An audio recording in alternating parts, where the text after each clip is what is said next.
Los libros de Primera y Segunda de Samuel.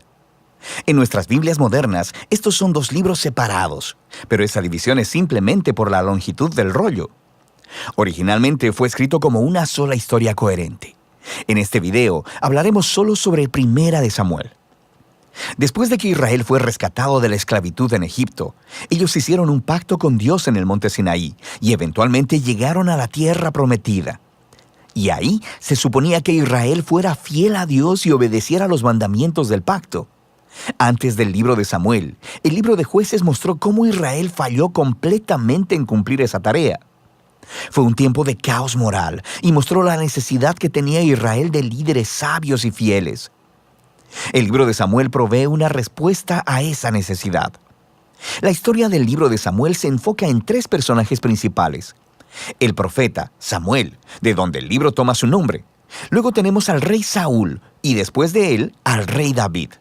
Los tres hicieron que Israel pasara de ser un grupo de tribus gobernado por jueces a un reino unificado gobernado por el rey David en Jerusalén.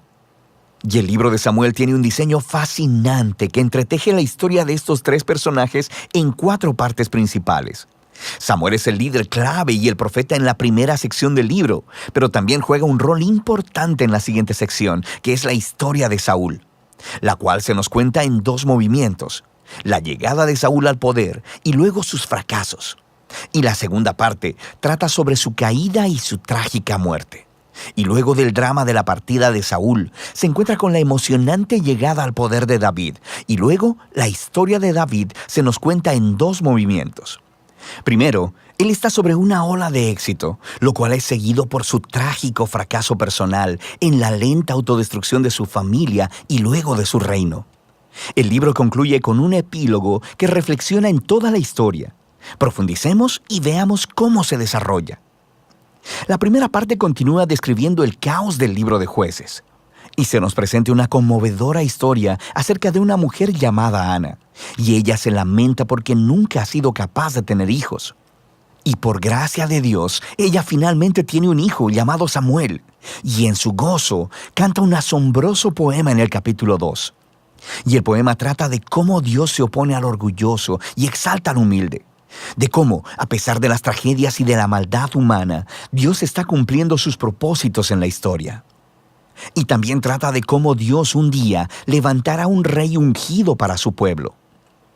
El poema de Ana ha sido colocado aquí en el inicio del libro para introducir estos temas claves que veremos a través de toda la historia, como el siguiente. Samuel crece y se convierte en un gran profeta y líder para el pueblo de Israel, al tiempo que los filisteos se levantan como los archienemigos de Israel. Y en esta batalla crucial, los israelitas se vuelven arrogantes, y en lugar de orar y pedir la ayuda de Dios, sacan el arca del pacto como una especie de trofeo que automáticamente les dará la victoria en la batalla. Y así, debido a su presunción arrogante, Dios permite que Israel pierda la batalla y el arca es robada.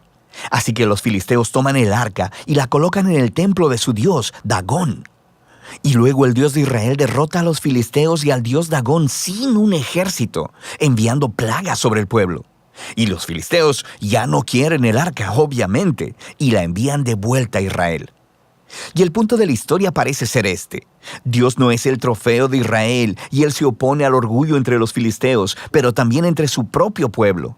Y así, Israel necesita permanecer humilde y obediente si quiere experimentar la bendición del pacto de Dios, lo que nos lleva a la siguiente sección principal.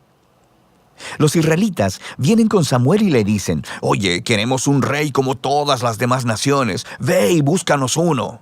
Y Samuel, un poco molesto, va y consulta con Dios, y Dios le dice: «Sí, sus motivos son malos, pero si quieren un rey, dáselos». Y así se nos presenta Saúl. Saúl es un personaje trágico porque empieza siendo muy prometedor. Es alto y bien parecido. Es el candidato perfecto para ser rey. Pero tiene fallas de carácter profundas. Es deshonesto, le falta integridad y parece incapaz de reconocer sus propios errores. Y estas fallas se convierten en su perdición.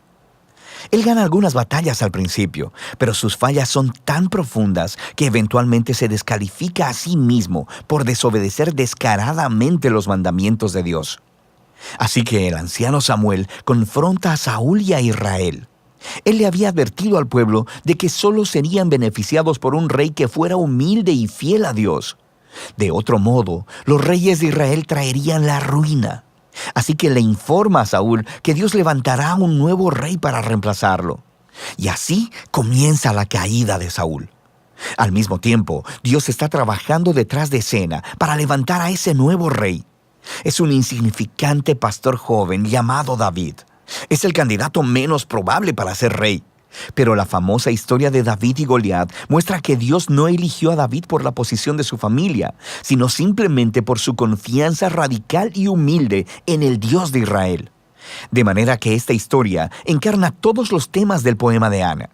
Los orgullosos Saúl y Goliat son humillados, mientras que el humilde David es enaltecido. De aquí vemos a Saúl descender lentamente a la locura, mientras David llega al poder. David comienza a trabajar para Saúl como general, y está ganando todas las batallas, y también está ganando toda la fama. Y Saúl se pone celoso y empieza a perseguir a David, hostigándolo y tratando de asesinarlo. David no ha hecho nada malo, así que David simplemente huye y espera en el desierto. Y aquí vemos el verdadero carácter de David. Él tiene muchas oportunidades de matar a Saúl, pero no lo hace. Él simplemente confía que a pesar de la maldad de Saúl, Dios levantará un nuevo rey para su pueblo. Lo que también es interesante es que muchos de los poemas de David que encuentras en el libro de Salmos están ligados a este momento de su vida, y todos expresan la misma actitud de confianza. Y así que esta sección del libro termina con la espantosa muerte de Saúl después de perder una batalla con los filisteos. Primera de Samuel cuenta algunas de las historias más detalladas y bien narradas que encontrarás en la Biblia. Y los personajes Saúl y David son presentados de manera muy realista. Y el autor los está exponiendo como estudios de carácter para que puedas encontrarte a ti mismo en ellos. Así que en la historia de Saúl vemos una advertencia. Es crucial que reflexionemos en nuestras propias fallas de carácter y cómo nos dañan a nosotros y a los que nos rodean. Y con la ayuda de Dios necesitamos humillarnos a nosotros mismos y lidiar con nuestro lado oscuro para que la historia de Saúl no se convierta en la nuestra. David, por otro lado, se nos presenta como ejemplo de paciencia y confianza del tiempo de Dios en nuestras vidas. Él está huyendo en el desierto, siendo perseguido por Saúl. David tenía muchos motivos para pensar que Dios lo había abandonado, pero eso no es lo que él piensa. Así que la historia de David nos motiva a confiar en que, a pesar de la maldad humana, Dios está cumpliendo sus propósitos, oponerse al orgulloso y exaltar al humilde. Y de eso se trata Primera de Samuel.